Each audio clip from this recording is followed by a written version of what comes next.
The morning mist clung to the cobblestones of Gettysburg like the breath of ghosts, and perhaps it was. The year was 1863, and the town still bore the scars of the great battle that had raged just 3 months prior. In the town square, where Confederate and Union soldiers had once clashed in desperate combat, now stood a makeshift auction platform surrounded by the detritus of war. Lot 47, bellowed Jeremiah Blackwood, the auctioneer whose voice had grown hoarse from selling the remnants of shattered lives. One bay mare, approximately 15 hands, battle-scarred and deemed unfit for service. The horse that was led onto the platform bore little resemblance to the magnificent cavalry mount she had once been. Her coat, once a lustrous chestnut, was now dull and marked with the pale lines of old wounds. Her left foreleg bore a pronounced limp, and her ribs showed through her thin flesh. Most telling of all were her eyes. Those dark pools that had once blazed with the fire of war now seemed hollow, haunted by memories of cannon fire and the screams of dying men. Among the sparse crowd of onlookers stood 16-year-old Mercy Whitmore, her threadbare dress patched and repatched, her shoes worn thin from walking the dusty roads in search of work. She had come to the auction not to buy, for she possessed barely enough coin for a loaf of bread, but to watch. In these gatherings, she sometimes found scraps of food left behind or odd jobs that might earn her a few pennies. "Do I hear $5?" Blackwood called out, his mustache twitching with impatience. This mare served with distinction in the Army of Northern Virginia. She carried Colonel Beauregard Ashford himself through the Battle of Chancellorsville. The crowd murmured, but no hands were raised. The horse's reputation preceded her liberty, as she had been named by her former owner, was known throughout the region as a mount that would no longer suffer a rider. Since the battle, she had thrown every man who had attempted to mount her, earning her the reputation of being broken in spirit as well as body. $4, $3. The auctioneer's voice cracked with frustration. Surely someone can find use for this animal. Mercy found herself drawn forward, her bare feet silent on the worn stones.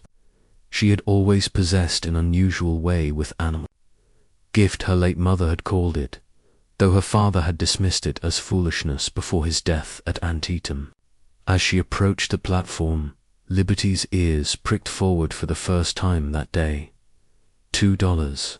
Blackwood's voice was growing desperate. She's good for farm work, pulling a plough, perhaps. But even as he spoke, those who knew horses could see the truth. Liberty's spirit was not broken, was guarded, wounded, waiting. Her dark eyes swept the crowd with an intelligence that spoke of battles survived and brothers lost. When her gaze fell upon Mercy, something passed between them, a recognition that transcended the barrier between human and animal. $1. The auctioneer's voice was barely above a whisper now. Surely someone, I'll take her. The voice that spoke was soft but clear, carrying across the square like a bell. All eyes turned to Mercy, who stood with her chin raised despite the obvious poverty of her appearance. In her small, dirt-stained hand, she held a single silver dollar, her last coin, saved from months of scavenging and odd jobs. Blackwood's eyebrows rose nearly to his hairline. "Miss, I'm not certain you understand.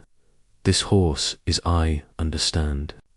"Perfectly," Mercy interrupted, her voice steady despite the trembling in her hands. "She's been through hell and back, just like the rest of us." As if in response to her words, Liberty nickered softly, the first sound she had made all morning. The crowd murmured in surprise, but Mercy paid them no heed. She stepped forward, her dollar extended, and looked directly into the horse's eyes. In that moment, surrounded by the echoes of battle and the weight of an uncertain future, two survivors found each other. The auctioneer, perhaps moved by the scene or simply eager to be done with his unsuccessful lot, banged his gavel with unusual force, sold to the young lady for $1.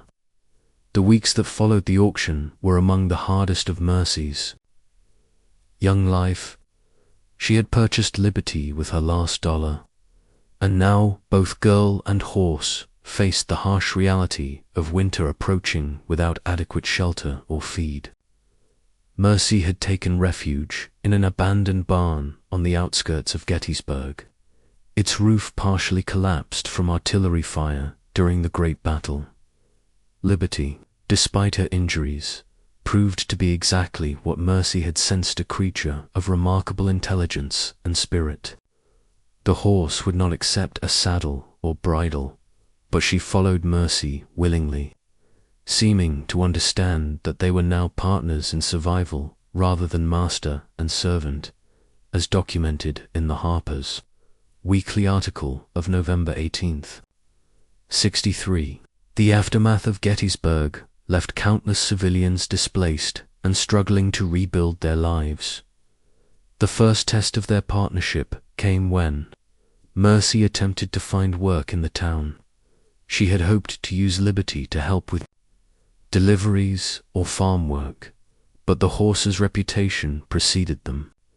No one would hire a girl with a mad horse, and Liberty's refusal to be ridden only reinforced the townspeople's suspicions. It was during one of these fruitless job searches that Mercy first heard the rumors. Confederate forces under General Robert E. Lee were regrouping in Virginia, while Union forces prepared for what many believed would be the final push to end the war. More troubling were the whispers of Confederate raiders operating in the area, striking at Union supply lines and terrorizing civilians suspected of Union sympathies. Mercy had tried to remain neutral in the conflict. Survival left little room for politics, but her circumstances were about to change dramatically. On a cold morning in early December, she was foraging for windfall apples in an abandoned orchard when she heard the thunder of approaching hoofbeats. Through the bare trees came a column of Confederate cavalry, their gray uniforms faded but their weapons gleaming in the weak winter sun. At their head rode a man whose bearing spoke of both nobility and desperation, Colonel Beauregard Ashford, Liberty's former owner. Mercy recognized him immediately from the descriptions she had heard, though he appeared much changed from the proud officer who had once commanded respect throughout Virginia. His face was gaunt, his uniform patched, and his eyes held the haunted look of a man who had seen too much death. "You there, girl?" Ashford called out, his voice carrying the authority of command despite his circumstances. "That horse, where did you come by her?" Liberty, who had been peacefully grazing nearby, suddenly tensed. Her head came up, and she whined not in greeting, but in what sounded almost like a warning. The sound was echoed by several of the cavalry mounts, and Mercy realized with a chill that many of these horses had served alongside Liberty in the Army of Northern Virginia. "I bought her at auction, sir," Mercy replied, her voice steady despite her racing heart. "She was declared unfit for service." Ashford's eyes narrowed as he studied both girl and horse. "Unfit? That mare carried me through more battles than I care to count. She's worth a dozen ordinary mounts." "Perhaps to you, sir," Mercy said carefully, "but she won't accept a rider now. The auctioneer said she throws anyone who tries to mount her." A bitter laugh escaped the colonel's lips. "Ah, yes. Liberty always was particular about who she allowed on her back. She chose me, you see, just as she seems to have chosen you." The other riders had spread out in a loose circle around Mercy and Liberty, and she began to understand that this was no chance encounter. These men were desperate, their cause failing, and they needed good horses to continue their fight. "I'm requisitioning her," Ashford announced, his tone brooking no argument, "for the Confederate States of America and the cause of Southern independence." But as he spoke, Liberty moved. Without being asked, she positioned herself between Mercy and the mounted soldiers, her ears pinned back and her teeth bared. The message was clear. She would not be taken. "She's not the same horse you knew, Colonel," Mercy said quietly. "The war changed her, just as it changed all of us." Ashford's hand moved to his pistol, but before he could draw it, Liberty reared. Up on her hind legs, her front hooves pawing the air dangerously close to his mount's head. The Colonel's horse shied violently, nearly unseating him, and in that moment of confusion, Mercy made her choice. She vaulted onto Liberty's back, not with saddle or bridle, but with the natural grace of someone who had spent weeks learning to communicate with the horse through touch and trust. Liberty, who had thrown trained cavalrymen, accepted her rider without hesitation. "Stop them," Ashford shouted, but his men were already struggling to control their mounts. Liberty's display of defiance had spooked the other horses, and several riders found themselves on the ground. Mercy leaned forward, her hands twisted in Liberty's mane, and whispered a single word: "Run." Liberty needed no further encouragement. She exploded into motion, her limp barely noticeable as adrenaline and determination overcame her injuries. They crashed through the orchard, branches whipping at Mercy's face, and emerged onto the road, leading toward town. Behind them, she could hear Ashford's furious commands and the sound of pursuit.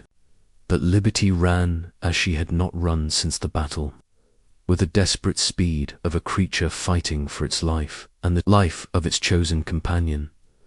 The pursuit lasted for 3 harrowing days across the Pennsylvania countryside. Mercy and Liberty moved like shadows through the winter landscape, avoiding roads and using their knowledge of local terrain to stay ahead of Ashford's raiders. The horse seemed invigorated by the chase, her old fire returning as she recalled the skills that had kept her alive through countless battles. On the 3rd night, they took shelter in a cave high in the hills overlooking the town of Cashtown. Mercy had managed to forage some withered apples and a handful of winter berries, but both she and Liberty were weakening from hunger and exhaustion. It was then that they encountered the Union Patrol, Sergeant Daniel O'Brien of the 5th Pennsylvania. Cavalry was a careful man who had survived 2 years of war by trusting his instincts. When his patrol spotted smoke from a small fire in the hills, his instincts told him to investigate. What he found was not Confederate raiders, but a young girl and a limping horse that looked as if they had been through their own personal war. "Easy there," Miss O'Brien said, his hands visible and empty as he approached. "We're not here to harm you, but we need to know, have you seen Confederate cavalry in these parts?" Mercy studied the sergeant's weathered face, seeing in it the same weariness that marked all soldiers who had served too long. His men were positioned carefully, their weapons ready but not threatening, and she made another choice that would change the course of events. "Colonel Ashford and about 20 riders," she said simply. "They've been hunting us for 3 days." O'Brien's eyes sharpened. "Ashford. We've been tracking that bastard begging. Your pardon, miss, for weeks. He's been hitting our supply trains and terrorizing civilians. What's his interest in you?" Mercy gestured to Liberty, who stood alert but calm nearby. "This horse used to be his. He wants her back." The sergeant's expression changed as he studied the mare more carefully. "Well, I'll be damned. That's a cavalry mount if I ever saw one. Confederate, from the look of her brands. But why won't she let him reclaim her?" Because she's not property, Mercy said firmly. She chooses her own path now. According to military records preserved in the National Archives, Sergeant O'Brien's patrol was part of a larger Union operation to secure the area around Gettysburg against Confederate raiding parties during the winter of 1863 to 1864. O'Brien was about to respond when one of his men called out softly from the cave entrance. "Sergeant, riders approaching from the south." About a dozen, moving careful-like. Ashford had found them. "Miss," O'Brien said urgently, "I don't know what your sympathies are in this war, but that man down there has been burning farms and killing civilians. If you help us stop him, you and your horse will be under the protection of the United States Army." Mercy looked at Liberty, who seemed to understand the gravity of the moment. The horse moved closer, nuzzling Mercy's shoulder with unusual gentleness. In that touch, Mercy felt the weight of all the battles Liberty had survived, all the men she had carried into combat, all the fear and pain and loss. "What do you need me to do?" she asked. O'Brien's plan was simple but dangerous. Mercy would ride down to meet Ashford's patrol, ostensibly to surrender. While the Confederates were focused on reclaiming liberty, O'Brien's men would attack from the high ground.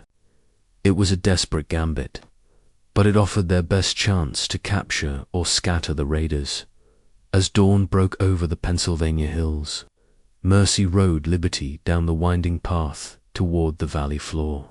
The horse moved with the fluid grace of a seasoned warhorse, her earlier injuries forgotten in the anticipation of battle. Mercy could feel the change in her mount. Liberty was no longer the broken creature from the auction block, but a warrior preparing for one last fight. Men were waiting in a meadow below, their horses stamping and snorting in the cold air. The colonel himself sat his mount with the easy confidence of a man who believed victory was assured. Behind him, his raiders were spread out in a rough line, their weapons ready. So, Ashford called out as Mercy approached. The girl, finally, comes to her senses. "Dismount and hand over my horse." But Mercy didn't dismount. Instead, she guided Liberty to within 50 yards of the Confederate line and stopped. The horse stood perfectly still, her ears pricked forward, every muscle coiled like a spring. "She's not your horse anymore, Colonel," Mercy said, her voice carrying clearly in the still air. "She belongs to herself now." Ashford's face darkened with anger. "Enough of this nonsense. Take her." His men spurred their mounts forward, but they had reckoned without Liberty's battle instincts. The mare suddenly reared up, screaming a war cry that echoed off the hills. And at that signal, O'Brien's men opened fire from the rocks above. The valley erupted in chaos. Confederate horses reared and bolted as bullets whined overhead. Several riders were unhorsed immediately, while others tried desperately to return fire at targets they couldn't clearly see. Through it all, Liberty danced between the panicking horses like a creature possessed, her rider clinging to her back with desperate determination. Ashford, his face twisted with rage and desperation, drew his pistol and took aim at Mercy, but before he could fire, Liberty spun around and kicked out with her hind legs, catching his mount in the shoulder. The horse went down, pinning the colonel beneath its weight. Within minutes, the battle was over. Half of Ashford's men were dead or wounded, and the rest had fled. The colonel himself lay unconscious beneath his fallen horse, his pistol thrown clear by the impact, as the smoke cleared and O'Brien's men descended from the hills. Mercy remained mounted on Liberty, both of them breathing hard but unharmed. The horse that had been declared unsellable had just helped win a small but significant victory in the Great War that was tearing the nation apart. The capture of Colonel Ashford sent ripples through both Union and Confederate command structures. Intelligence gathered from the colonel's papers revealed the locations of several Confederate supply caches and the movements of other raiding parties. More importantly, it marked the beginning of the end for organized Confederate resistance. In southern Pennsylvania, Mercy found herself in an unexpected position. Sergeant O'Brien, recognizing her value as both a scout and a liaison with the local population, had recommended her for a position with the Union Intelligence Service. The offer came with a small salary, regular meals, and most importantly, protection for both her and Liberty. "You understand," Major Harrison Caldwell explained as he reviewed her case in his temporary headquarters in Gettysburg. "This would be dangerous work. You would be carrying messages between our forces and gathering information on Confederate movements. Many of our agents don't live to see the war's end." Mercy considered this carefully. At 17, she had already survived more hardship than many people experienced in a lifetime. The war had taken her parents, her home, and her childhood. But it had also given her liberty, and together they had discovered strengths neither had known they possessed. "What exactly would you need us to do?" she asked. The Major's eyebrows rose slightly at her use of the plural. "You consider yourself and your horse a team?" "We are a team," Mercy replied simply. "Liberty won't work with anyone else, and I've learned that our bond is stronger than any bridle or bit." Caldwell studied the reports from Sergeant O'Brien, which described the unusual partnership between girl and horse. The military mind in him was skeptical, but the practical commander recognized the value of any asset that could help end the war more quickly. Contemporary accounts from the Union Army's intelligence operations, as preserved in the Military History Institute, document the use of civilian scouts and couriers during the final phase of the war. Their first mission came in February of 1864. Confederate forces under General Jubal Early were reportedly moving through the Shenandoah Valley, threatening Washington itself. Mercy and Liberty were tasked with carrying urgent dispatches to Union forces in the valley, a journey that would take them through territory controlled by Confederate sympathizers and irregular forces.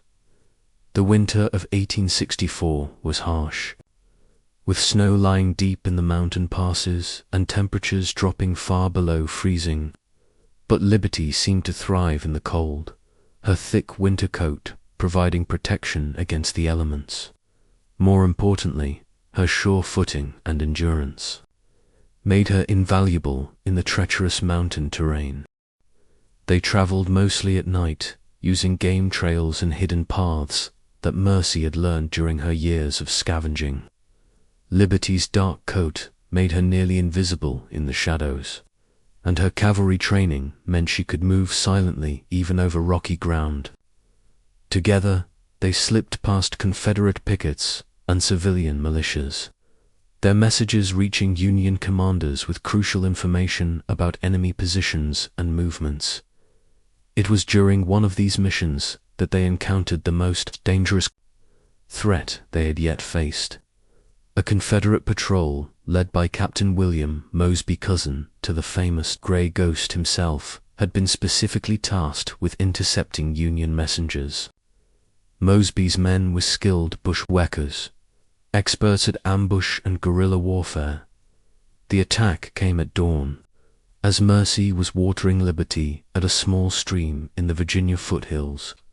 The first shot shattered the morning silence, and Mercy felt the bullet pass so close to her head that it singed her hair. Liberty reared up, her war cry echoing off the hills, and Mercy vaulted onto her back without stirrup or saddle. There, the girl with the dark horse, Mosby's voice carried clearly as His men emerged from the forest. Take her alive, if possible dead, if necessary. What followed was a chase that would become legend among the mountain people of Virginia. Liberty ran as she had never run before, her hooves striking sparks from the rocky ground as she carried Mercy up impossibly steep slopes and through treacherous ravines. Behind them, Mosby's men followed on their own skilled mounts, their knowledge of the terrain nearly matching Liberty's instincts. The chase lasted all day, with the pursued and pursuers playing a deadly game of cat and mouse through the blue. Ridge Mountains, Liberty's endurance was legendary, but even she was beginning to tire as the sun began to set. It was then that Mercy made a decision that would test their partnership to its limits. Ahead lay a ravine that cut deep into the mountainside, its far edge barely visible through the gathering dusk. The gap was at least 20 feet wide, with jagged rocks waiting at the bottom for anyone who failed to clear it. No sane horse would attempt such a jump, and no sane rider would ask it of their mount. But Mercy and Liberty were beyond sanity now. They were bound by something deeper than reason, a trust forged in the crucible of war and hardship. As the sound of pursuit grew closer, Mercy leaned forward and whispered in Liberty's ear, "Trust me, girl, just like I trust you."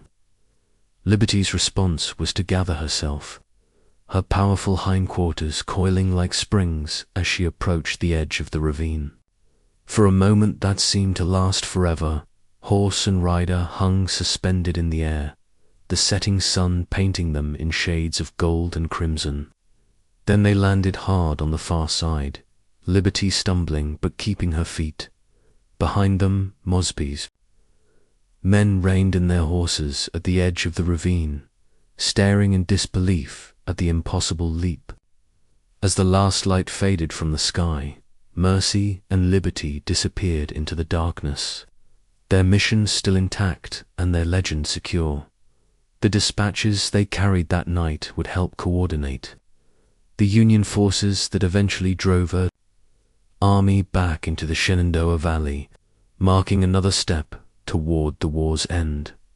Spring came early to Virginia in 1864, bringing with it the promise of what many believed would be the war's final campaign.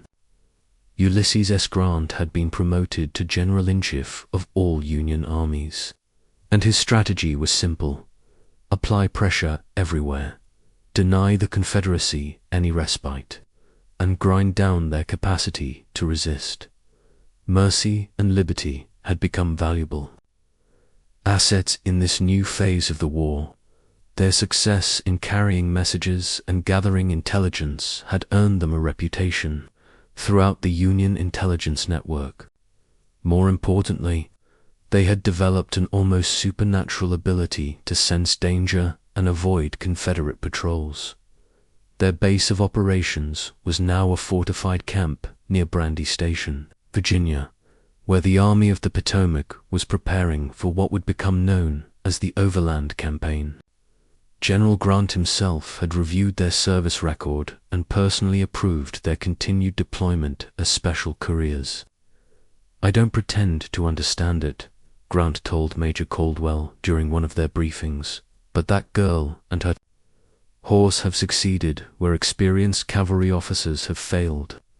If they can help us maintain communication between our advancing columns, they may well help us end this war." The first test of the spring campaign came in early May, when Grant's forces crossed the Rapidan River and entered the tangled wilderness of Spotsylvania County. The Battle of the Wilderness, as it would be remembered, was fought in dense forest where artillery was useless and cavalry could barely maneuver. It was perfect terrain for guerrilla warfare, and both sides struggled to maintain communication between their scattered units. Mercy and Liberty found themselves in constant motion, carrying orders from corps commanders to division headquarters and back again. The forest was a maze of crude roads and game trails, made more confusing by the smoke of battle and the screams of wounded men.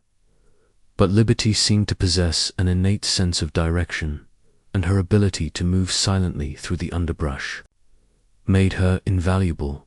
Military historians, including those cited in Shelby Foote's comprehensive The Civil War, a narrative, have documented the crucial role of couriers and scouts during the chaotic fighting in the Virginia wilderness. It was during the second day of fighting that they encountered Robert E. Lee himself. The Confederate commander was riding with a small escort, trying to rally his scattered forces, when Liberty suddenly stopped dead in her tracks. Her ears pricked forward, and she whinnied softly, not in alarm, but in what sounded almost like recognition. Through the trees came a small party of Confederate officers, their grey uniforms torn and stained with smoke. At their head rode a man whose bearing spoke of quiet authority and infinite sadness. Even through the haze of battle smoke, Mercy recognized the legendary Confederate commander. Lee's own mount, a grey mare named Traveler, seemed to sense Liberty's presence. The two horses stared at each other across the narrow clearing, and in that moment the war seemed to pause. These were not enemy mounts now, but simply two creatures who had carried their riders through hell and somehow survived. "You there, miss?" Lee called out, his voice carrying the cultured accent of old Virginia. "Are you lost?" Mercy found herself in an impossible situation. She was wearing civilian clothes, but her saddlebags contained Union dispatches that would be invaluable to the Confederate cause. Discovery would mean not only her death, but the compromise of several Union operations. "Just trying to get home, sir," she replied, her voice steady despite her racing heart. "The fighting has us all turned around." Lee's keen eyes studied her carefully, taking in her youth, her obvious poverty, and the quality of her mount. "That's a fine horse you have there. She looks like she's seen some service." "Yes, sir. She belonged to a cavalry officer before the war. I bought her at auction after Gettysburg." The mention of Gettysburg brought a shadow to Lee's face. That battle had been the beginning of the end for his army, though he would continue to fight for nearly 2 more years. He seemed to recognize something in Liberty's bearing, perhaps remembering the countless horses he had seen broken by war. "Take care of her," he said finally, "and get yourself to safety. This is no place for a young woman." As Lee's party disappeared into the forest, Mercy felt as if she had glimpsed something beyond the hatred and destruction of war. Even in the midst of battle, the Confederate commander had shown concern for her welfare. It was a reminder that honor could exist even in the darkest of times. The Battle of the Wilderness ended in tactical stalemate, but Grant's strategy remained unchanged. Rather than retreating as previous Union commanders had done, he ordered his army to continue moving south. The message was clear. This time, there would be no respite for Lee's battered forces. Over the following weeks, Mercy and Liberty carried dispatches between the various Union corps as they maneuvered toward Spotsylvania Courthouse. The fighting there was even more brutal than the Wilderness, with both armies digging elaborate trench systems that foreshadowed the warfare of the next century. It was at Spotsylvania that Liberty suffered her second wound of the war. A Confederate sharpshooter's bullet creased her neck, leaving a furrow that would heal but never fully disappear. The injury was minor, but it served as a reminder of how close they had come to death. "Maybe it's time to consider retiring from active service," Major Caldwell suggested when he saw the bandage around Liberty's neck. "You've both done more than your share." But Mercy shook her head. "The war's not over yet, sir. And as long as we can help end it sooner, we'll keep serving." Liberty seemed to agree. nuzzling Mercy's shoulder with unusual affection. The bond between them had deepened with every shared danger, every successful mission. They had become something. More than rider and mount, they were partners in a cause that transcended their individual survival. The spring campaign continued through Cold Harbor, where Grant's forces suffered terrible casualties in futile assaults against Lee's entrenchments. But the Union commander's strategy remained unchanged. Maintain pressure, deny the enemy any chance to recover, and continue the inexorable advance. Toward Richmond, as summer approached, Mercy and Liberty found themselves assigned to the most dangerous mission of their service. Grant was planning to cross the James River and approach Richmond from the south, but the movement had to be kept secret from Confederate scouts. Mercy would carry the crucial orders that would coordinate the massive undertaking. The fate of the war might well depend on the success of their mission, the crossing of the James River in June of 1864 represented one of the most audacious military maneuvers of the entire war.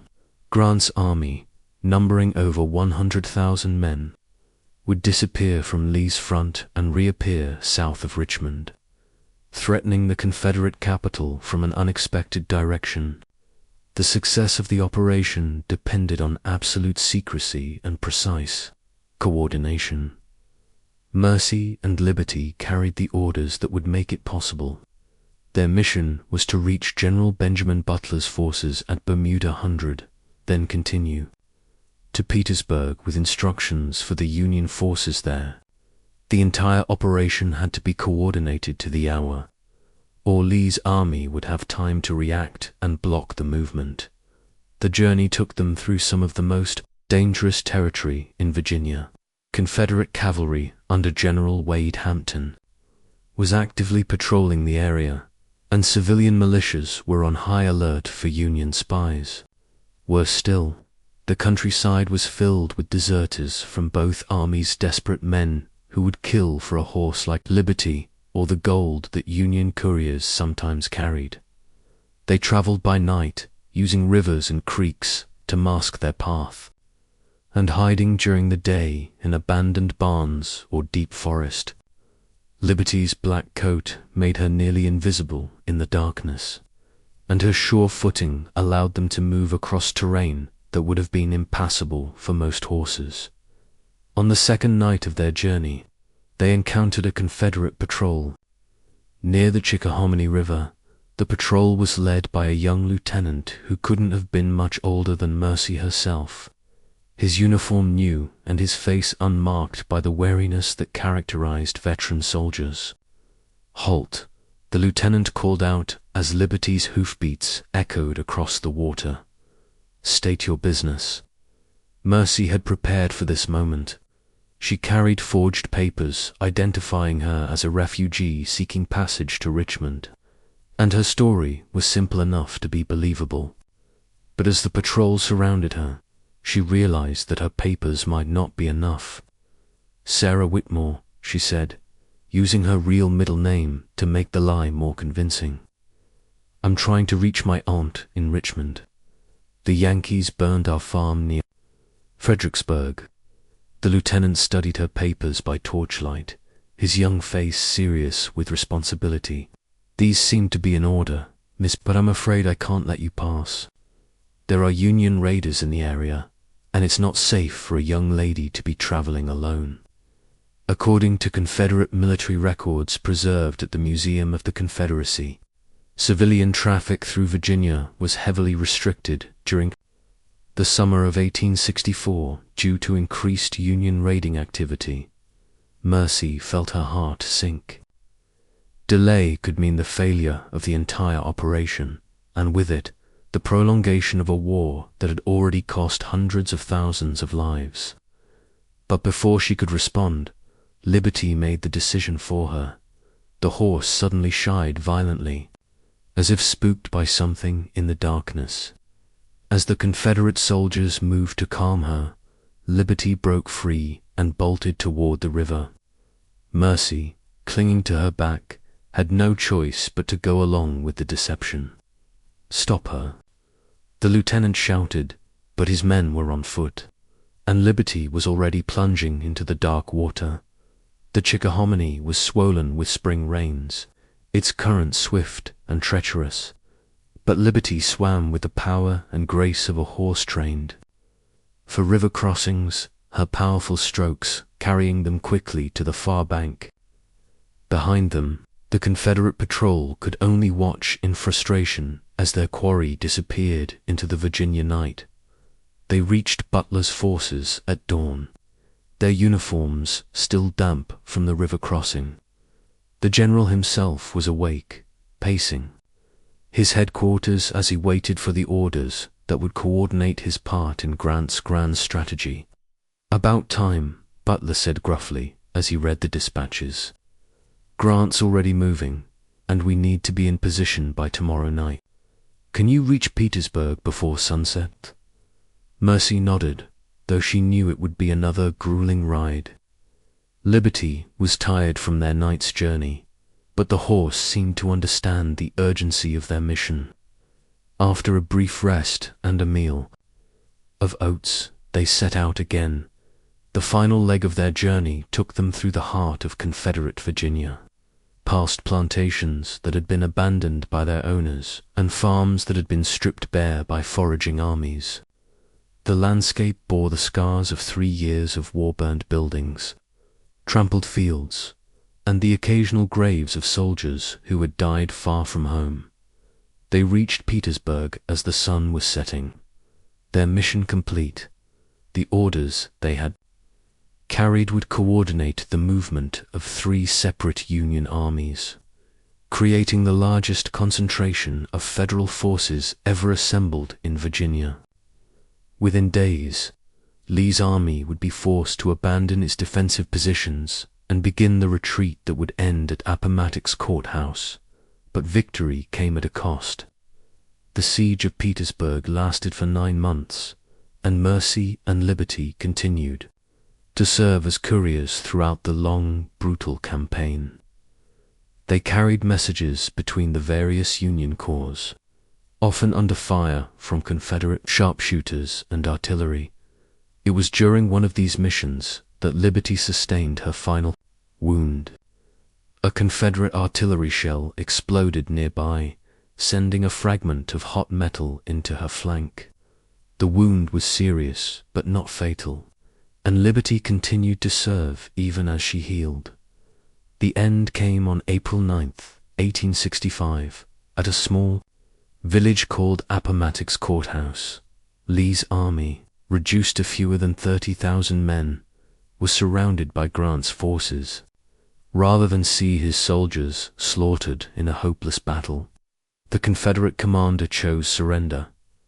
Mercy and Liberty were present at the ceremony, part of the small group of couriers and staff officers who witnessed the formal end of the war.